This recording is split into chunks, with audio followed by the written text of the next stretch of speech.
Bom dia, a graça e a paz do Senhor Jesus. Iniciaremos hoje um novo livro da Bíblia, a Epístola de Paulo aos Efésios. Abra aí a sua Bíblia no primeiro capítulo do livro de Efésios, para você ver o que nós estamos falando, para você conferir.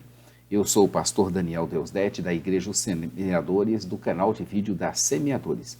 Aproveite aí agora mesmo e já se inscreva em nosso canal. Inscreva-se em nosso canal. Clica aí no sininho à sua esquerda e já dá o seu like aí ajudando o nosso canal. O propósito dessa epístola foi ensinar aos cristãos em Éfeso a maravilha e as implicações práticas de ser a igreja em Cristo Jesus. Encontraremos nessa epístola: a igreja havia recebido bênçãos maravilhosas pela sua união com Cristo, a igreja foi levada da morte para a vida em Cristo, a igreja se estenderá mundialmente com judeus e gentios unidos em Cristo, a igreja deve batalhar pela unidade com Cristo, em Cristo, a igreja deve viver nos caminhos de Cristo, não retornar aos caminhos do mundo pecador, a igreja deve buscar em Cristo forças para o combate espiritual. Éfeso era a capital da província romana da Ásia, na costa ocidental da Ásia Menor. Era uma cidade ponte entre as metades ocidental e oriental do Império Romano, e entre as 5 principais cidades do Império do século I. Foi também uma das mais importantes para a expansão do cristianismo. O ministério de Paulo aconteceu por volta em Éfeso em 53, 55 depois de Cristo, e é também relatado no capítulo 19 do livro de Atos. Durante a incomum e longa permanência de Paulo ali, Éfeso se tornou o centro para o evangelismo na parte ocidental da Ásia Menor. Os laços carinhosos de Paulo com essa igreja são refletidos no discurso que ele faz aos anciãos ao partir para Jerusalém. O mais proeminente monumento cívico da cidade era o templo da deusa Ártemis, ou Diana dos Efésios, uma das 7 maravilhas do mundo antigo. Uma inscrição descrevia a cidade como a alimentadora da deusa de Ártemis. Por sua vez, era dito que havia feito a Éfeso a mais gloriosa entre todas as cidades asiáticas. As pessoas que viviam nesse tipo de ambiente teriam apreciado a ironia nas palavras de Paulo sobre Cristo, alimentando o seu corpo, a igreja. Elas teriam entendido o ponto de contraste quando Paulo descreve o objeto de Cristo de apresentar a sua igreja como uma noiva gloriosa. Foi também em Éfeso que a pregação de Paulo entrou em conflito com a estrutura econômica dependente da adoração pagã e do culto. A exortação de Paulo para expor as ações vergonhosas e infrutíferas das trevas e para preparar-se para a luta contra as forças espirituais do mal nas regiões celestes teriam afetado os leitores em Éfeso com força especial. A Igreja de Cristo Jesus em Éfeso. O que se destaca em Éfeso e na Epístola de Efésios é a reverência com a qual o mistério da igreja é completado. Efésios descreve a igreja como uma nova humanidade de Deus, uma colônia na qual o Senhor da história estabeleceu o antegosto da unidade e da dignidade renovadas da raça humana. Ela é, a igreja, uma comunidade na qual o poder de Deus para reconciliar homens e mulheres consigo mesmo é experimentada e depois compartilhada em relacionamentos transformados. Ela é um novo templo, um edifício de pessoas fundamentado na infalível revelação do Deus que fez na história e sempre crescendo para se tornar o lugar em que Deus reside na terra. Ela é um organismo no qual o poder e a autoridade são exercidos seguindo o exemplo do próprio Cristo e como uma mordomia em meio do serviço. É também um posto avançado no mundo de trevas, sob o ataque hostil, mas que oferece luz aos perdidos em oposição aos inimigos espirituais da humanidade e que está esperando o dia da redenção final. Finalmente, ela também é uma noiva que está sendo preparada para se encontrar com seu amado marido, Jesus Cristo. Dividimos essa epístola em 4 partes que farão a nossa estruturação e nós vamos começar a ver o primeiro capítulo, que Deus escolhe os seus pela fé. A fé é o único filtro de Deus. Como dissemos, Paulo escreveu aos Efésios com o objetivo de ensinar aos cristãos o quanto é maravilhoso ser a igreja de Cristo e quais são as implicações práticas disso tudo. Nesse capítulo 1, começamos agora esse novo livro, trata-se da obra de Paulo aos Efésios, uma das chamadas também epístolas da prisão. As outras 3 nós temos Colossenses, Filipenses e Filemão, pois muito provavelmente tenha sido também esta escrita durante a sua prisão em Roma. Ele escreveu essa epístola quando estava em sua visão prisioneiro por amor a Cristo. Prisioneiro por amor a Cristo. Efésios 3:1, por esta causa, eu, Paulo, sou o prisioneiro de Cristo Jesus por amor de vós, gentios. O Efésios 4:1, rogo-vos, pois, eu, prisioneiro no Senhor, que andeis de modo digno da vocação a que foste chamado. E, finalmente, Efésios 6:20, 3 referências, pela qual sou embaixador em cadeias, para que em Cristo eu seja ousado para falar como me cumpre-me fazê-lo. Aqui nós vemos uma noção fenomenal de soberania que Paulo nutria a ponto de se chamar prisioneiro de Cristo. Repare bem, ele não se chamou de injustiçado ou de vítima do sistema. Ele também não se chamou de azarado, sem sorte. Puxa, eu estou pregando aqui o evangelho e estou preso. Não. Efésios tem uma afinidade em Colossenses e talvez tenha sido escrita logo após esta. As duas cartas podem ter sido levadas simultaneamente ao destino por um cooperador de Paulo chamado Tíquico. Então repare que Paulo não se vitimizou.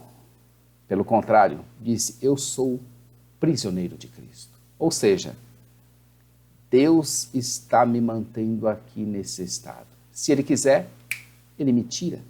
Se não quiser, Ele me mantém aqui, porque Ele tem um propósito, que eu não sei ainda o qual é, mas Ele tem um propósito na minha vida.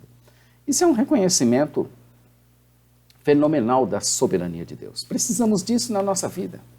Precisamos saber onde estamos, o que fazemos, quem somos. Se eu sou empregado de uma empresa pública, como eu fui dos Correios, eu tenho que me considerar um empregado de Cristo. Estou ali porque Cristo está me dando essa oportunidade.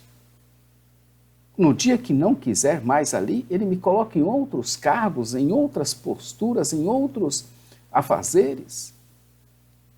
E ali Paulo, você viu, né? Se chamou eu, prisioneiro de Cristo. Não era vítima de sistema, não saiu amaldiçoando ninguém.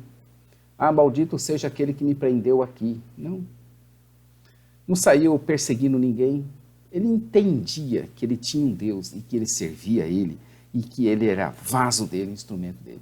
Assim você deve levantar sua cabeça e caminhar avante, sabendo que quem governa a sua vida não é o sistema, não são eles, não são os seus inimigos, não é Satanás, é o Senhor.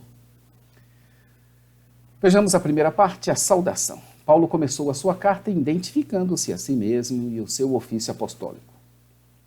A maioria dos manuscritos antigos também identifica os cristãos de Efésio como os destinatários. Ele os saúda com a graça e a paz de nosso Pai e do Senhor Jesus Cristo. Embora esteja endereçada aos Efésios, essa carta tranquilamente pode ser aos cristãos de todo o planeta Terra. Depois da saudação, entramos na segunda parte da nossa divisão, as bênçãos da igreja em Cristo. Começa aqui no verso 3 do primeiro capítulo e vai até o verso 23. Deus havia abençoado e honrado o seu povo tão ricamente que a igreja deveria louvá-lo. O plano eterno de Deus, desde antes da fundação do mundo, era nos unir com Cristo e nos elevar aos domínios celestiais, onde Cristo agora reina em glória. A igreja precisa se apegar à maravilha da esperança, da herança e do poder que vem do fato de estar unida a Cristo Jesus. Dos versos 3 ao 23, veremos essas bênçãos da igreja em Cristo Jesus. Paulo louvou a Deus por ter abençoado o seu povo e orou para que Deus iluminasse ainda mais os efésios, de modo que eles pudessem apreciar ainda mais essas bênçãos. Nós também dividimos essa parte em algumas sessões e nós estaremos vendo elas a partir de agora. O louvor pelas bênçãos de Cristo, dos versos 3 ao 14. Dos versos 3 ao 14 veremos o louvor devido pelas bênçãos em Cristo. Paulo irrompeu em louvor a Deus nesses versículos, os quais formam uma única frase no grego. Essa doxologia é semelhante ao louvor dos desígnios de Deus em Romanos 8, versos 28 a 30, embora seja grandemente expandida. Ela se divide em 3 seções. Louvor ao Pai que nos elege, ao Filho que nos redime, ao Espírito Santo, com o qual somos selados. Paulo refletiu sobre a predestinação dos crentes na eternidade, no perdão, no presente e na herança futura. Um conceito central aparece nessa adoração, na repetição da expressão em Cristo ou na palavra nele, as quais se referem à profunda união que Deus estabeleceu entre Cristo e o seu povo escolhido, absolvido e selado. Nós temos um artigo teológico na Bíblia de Estudo de Genebra que fala da união, a união com Cristo em Gálatas 6. Recomendamos que você faça uma leitura desse artigo teológico. Se você não tem, adquira aqui conosco a sua Bíblia de Estudo de Genebra. O louvor ao Pai que nos elege. Paulo começou essa doxologia com louvor ao Pai pela sua graça eletiva. Ele começa dizendo ao Pai, verso 3, literalmente, ao abençoado seja, linguagem comum de louvor no Antigo Testamento. Louvado seja nas regiões celestiais. Essa expressão aparece 5 vezes em Efésios. 2 dessas ocorrências têm significado semelhante a esse. Primeiro, quando Cristo foi ressuscitado dentre os mortos, ele sentou-se à mão direita do Pai nos lugares celestiais. Segundo, por causa da sua união com ele, os crentes foram ressuscitados e assentados com Cristo nos lugares celestiais. Paulo está dizendo a Deus, por causa da sua acolhida a nós, nele. Paulo está bendizendo a Deus. Deus escolheu pessoas para um relacionamento com ele. Algumas pessoas sugerem que a palavra nele significa que Deus escolheu predestinar aqueles que ele previu que teriam fé em Cristo. Essa visão não apenas acrescenta um pensamento que não está no texto, como em outro lugar Paulo ensinou que o próprio estado de estar em Cristo é algo para alguém, é algo para o qual alguém é escolhido. Além do mais, Paulo disse explicitamente que a base do amor eletivo de Deus reside na sua própria vontade. Não em qualquer coisa que fazemos ou deixemos de fazer ou que faremos, mas na sua própria vontade soberana. A palavra nele significa que a escolha de Deus sempre teve em vista um povo caído em união com o seu Redentor. 1 Pedro 1, 18 a 21 e Apocalipse 13, 8 também lançam luz importante sobre a escolha de Deus, do Redentor e de seu povo, santos e irrepreensíveis. Deus leva aqueles que ele predestinou da morte espiritual e separação de Deus para o perdão de seus pecados em Cristo Jesus e para a eliminação do pecado de sua experiência quando eles forem finalmente transformados totalmente à semelhança com Cristo Jesus. A predestinação de Deus ocorreu em amor. É incerto se essa expressão faz parte do que a precede ou do que vem a seguir. Se em amor pertence à frase precedente, ela explica a natureza da santidade e a irrepreensibilidade às quais os crentes são chamados. Isso é consistente com o uso da expressão em outra parte em Efésios. Se em amor pertence ao verso 5, no entanto, a expressão nesse caso qualifica a predestinação como sendo não apenas um ato da vontade de Deus, mas também um ato do seu amor. Essa é provavelmente a melhor interpretação e é consistente tanto com 2:4 quanto com a compreensão hebraica de antemão conheceu, que está em Romanos 8:29, ou seja, virtualmente equivalente a amados de antemão. Foi em amor que ele nos predestinou para sermos adotados como filhos por meio de Jesus Cristo, conforme o bom propósito da sua vontade e para louvor da sua gloriosa graça, a qual nos deu gratuitamente no amado, versos 5 e verso 6. O pensamento do amor do Deus Todo-Poderoso leva a uma torrente extravagante de louvor, pela graça impressionante de um Deus que não apenas tem o poder de superar todos os obstáculos para levar corpos espiritualmente sem vida para um relacionamento vivo com Ele, mas também a vontade de fazer isso. E ser expandida em 2, de 1 a 10. Esse louvor é o objetivo do propósito e da obra redentora de Deus. Paulo explica que tudo isso se deu para o louvor da glória da sua graça no amado. Essa linguagem lembra de Colossenses 1,13, mas também recorda o próprio Redentor como um objeto do amor eletivo de Deus. Louvor ao Filho que nos redime. Dos versos 7 ao 12, Paulo louvou a Jesus Cristo pela sua obra redentora em favor dos crentes. A redenção dele vem por meio do seu sangue. Redenção significa libertar alguém, geralmente da escravidão ou da prisão, pelo pagamento de um preço ou de um resgate. Na teologia de Paulo, a redenção é passada, é presente e também futura. Com respeito a essa redenção, que ainda está por vir, veja 1,14, 4,30 e Colossenses 1,14. No tocante à remissão dos pecados, veja também Colossenses 2,13.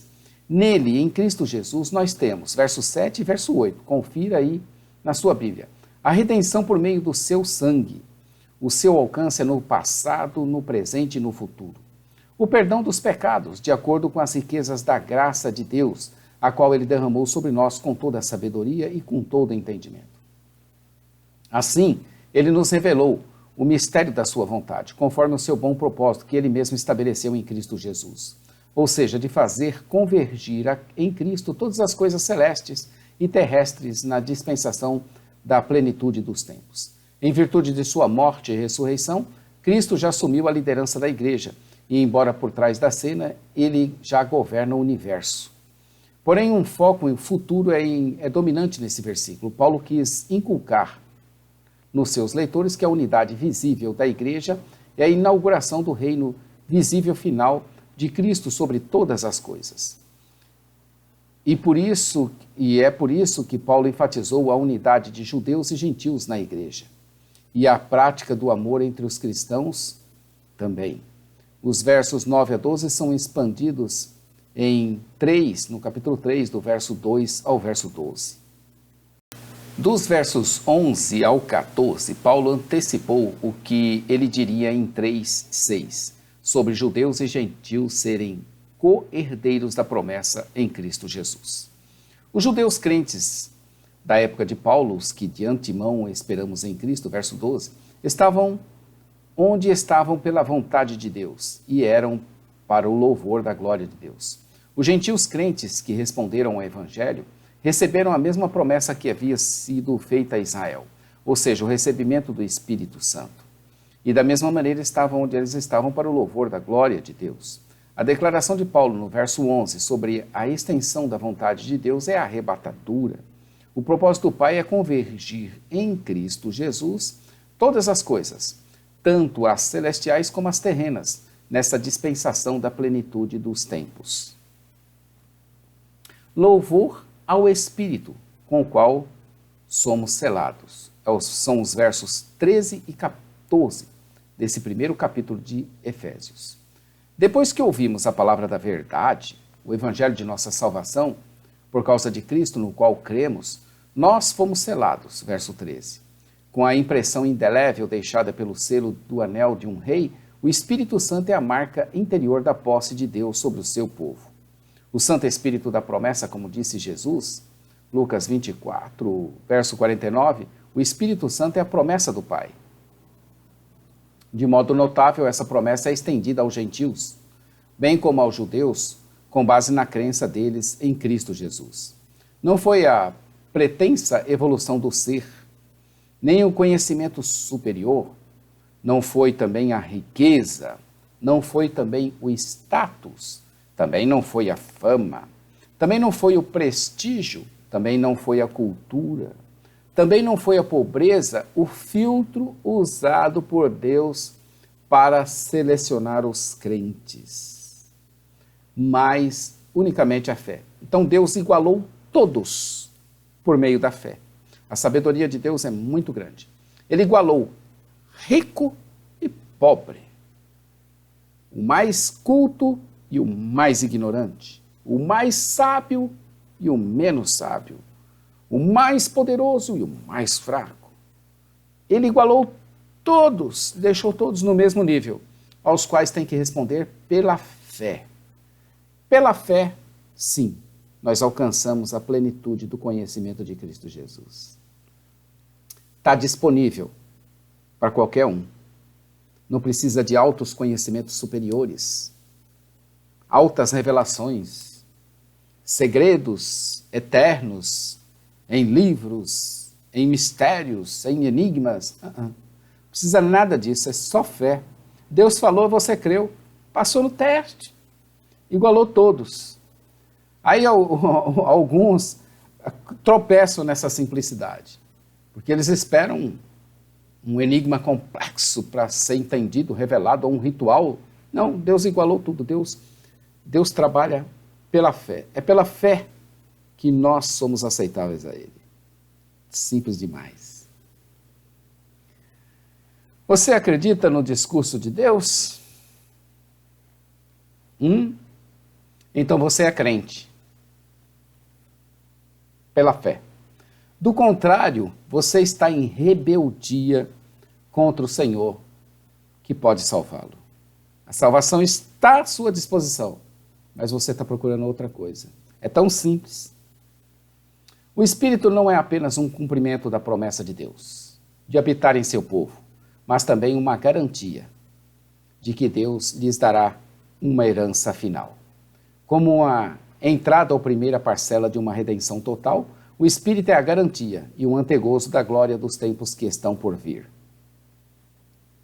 Para a redenção que já é desfrutada, verso 7, da sua propriedade.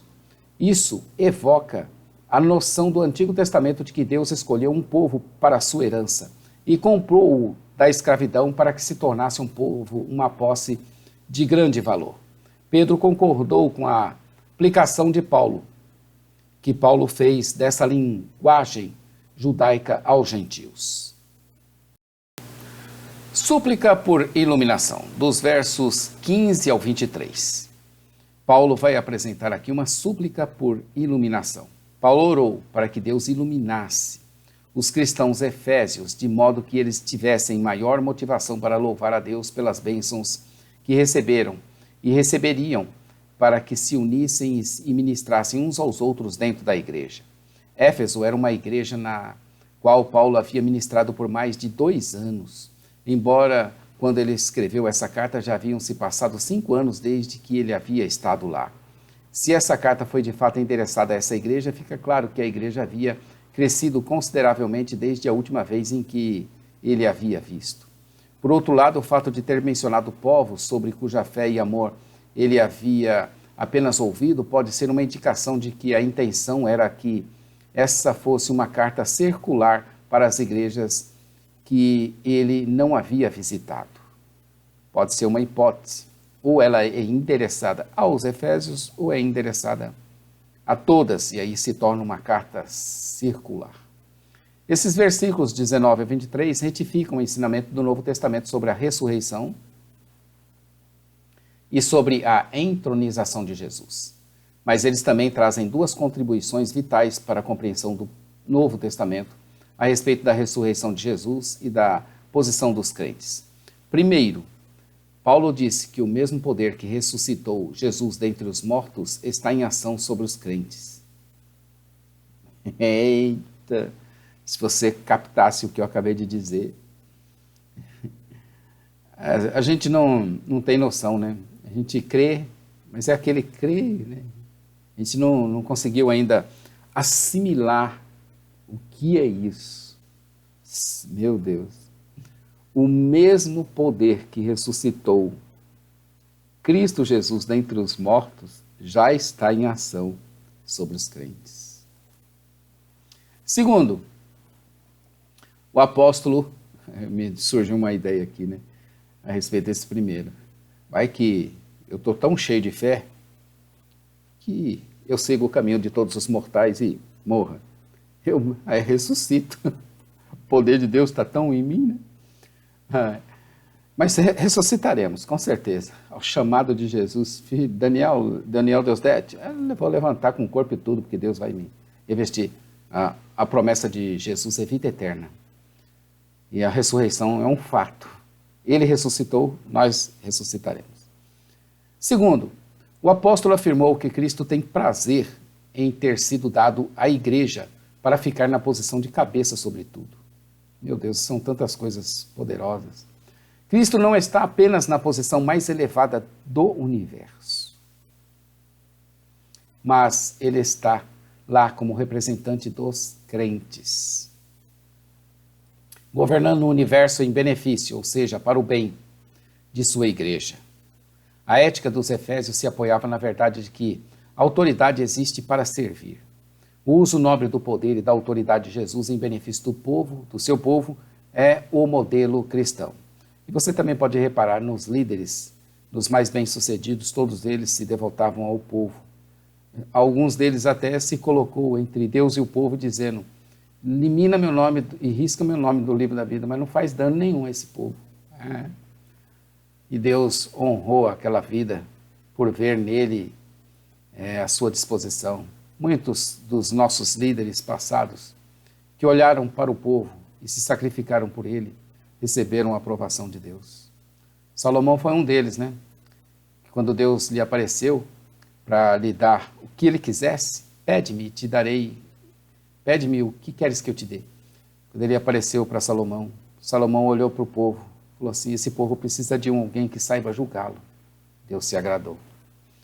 Todo o capítulo 2 foi escrito para lembrar os leitores gentios de Paulo de duas maneiras específicas pelas quais o poder de Cristo foi exercido para beneficiá-los. Cristo os havia levado da morte para a vida, da alienação do povo de Deus para a qualidade de membros entre eles. Esse capítulo 2 nós veremos amanhã, né? Ele todo foi escrito para os leitores gentios de Paulo, para lembrar esses leitores das duas maneiras específicas pelas quais o poder de Cristo foi exercido para benefício deles. Cristo os havia levado da morte para a vida e da alienação do povo de Deus para a qualidade de membros entre eles. Sobre os que creem há uma grande bênção, pois uma sobreexcelente grandeza do seu poder está sobre nós, os que cremos, segundo a operação da força do seu poder. O mesmo poder sobrenatural que manifestou em Cristo, ressuscitando-o dentre os mortos e pondo-o à sua direita, à direita de Deus, nos céus, acima de todo principado e poder e potestade e domínio, e de todo nome que se nomeia, não só nesse século, mas também no vindouro, o mesmo poder que sujeitou todas as coisas a seus pés, e sobre todas as coisas o constituiu como cabeça da igreja, que é o seu corpo, a plenitude daquele que cumpre tudo em todos, o mesmo poder é o que opera em nós, os que cremos para a honra e glória do Pai, no Filho, mediante o Espírito Santo de Deus. Gostou? Dá glória a Deus. Seja mais fiel. Obedeça a Jesus Cristo. Em breve, muitas bênçãos. Efésios 1:1 diz assim: Paulo, apóstolo de Cristo Jesus, por vontade de Deus, aos santos que vivem em Éfeso e fiéis em Cristo Jesus. Ou, como alguns sugerem, aos cristãos que estão em todo o mundo. Uma carta circular. O último versículo de Efésios é o 23 e diz: o qual é o seu corpo, a plenitude daquele que em tudo enche todas as coisas. Reparem nesse verso de número 13. O verso de número 13, ele diz assim: em quem também vós, depois que ouviste a palavra da verdade, o evangelho da vossa salvação, tendo nele também crido, foste selado com o Espírito Santo da promessa. Que Paulo fala que depois de ouvirem, crerem, e depois de crerem, eles foram selados. E comparem com Romanos de 10, de 13 a 17, que fala de salvar, invocar, crer ouvir, pregar e enviar. Confira aí para você ver essas coincidências. Então Deus abençoe você que ficou conosco aí hoje no primeiro capítulo de Efésios, o qual aprendemos muita coisa, principalmente sobre a igreja. Muito bacana a gente conhecer mais e mais a palavra de Deus. Não deixe de se inscrever. Inscreva-se aí em nosso canal e também já clica aí no sininho à esquerda, porque todos os dias tem um vídeo novo. E dê o seu like aí para nos ajudar no nosso canal. Compartilhe, divulgue. Aqui é o canal de vídeo das Semeadores, da Igreja dos Semeadores. Eu sou o pastor Daniel Deusdete. A Igreja dos Semeadores fica na QNA 30, lote 7, na Avenida Comercial Norte, em Taguatinga Norte. Faça-nos uma visita, venha nos conhecer. Conheça também nossa loja, que também é lá nesse endereço. Nossa loja virtual é osemeadores.com.br. A parte escrita, como ensinamos sempre, jamaisdesista.com.br. A loja virtual, osemeadores.com.br. Nosso programa de rádio, radio.osemeadores.com. Acesse lá e ouça sempre uma programação, uma palavra de Deus com o pastor Johnny Ramos. A todos um bom dia, fiquem com Deus. Maranata, ora, ora, vem, Senhor Jesus. Deus te abençoe, querido.